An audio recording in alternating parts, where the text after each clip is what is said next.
నమస్తే అని పోసాని కృష్ణమూర్తి గారిని పోలీసులు కొట్టారంట. దీన్ని ఒక సెక్షన్ ఆఫ్ మీడియా ప్రొజెక్ట్ చేస్తుంది. కొట్టుంటారంటారా? నాకు తెలిసి ఒకవేళ కొట్టిగా ఉన్నట్లయితే పోసాని కృష్ణమూర్తి గారు జడ్జి గారి ముందు ఖచ్చితంగా చెప్పేస్తారు. దాంట్లో వేరే సెక్షన్ లేదు. నన్ను పోలీసులు కొట్టి సంతకం పెట్టించారు అనేటువంటి విధంగా. మరి ఆయన్ని కొట్టారు, ఎందుకు ఆడికి పోయిన తర్వాత రాజా అని పోలీసులు లెక్కలు చేయకుండా మాట్లాడుతున్నాడు. అందుకని చెప్పి ఒక సీనియర్ పోలీస్ ఆఫీసర్ వచ్చి ఆయన కొట్టాడు.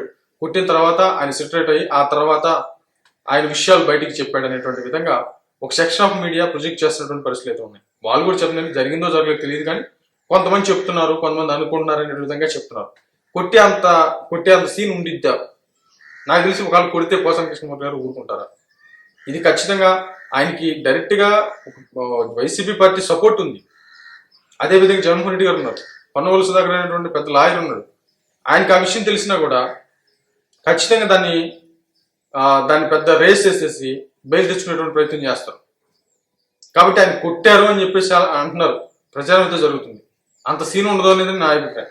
మరేమైంది చూడండి.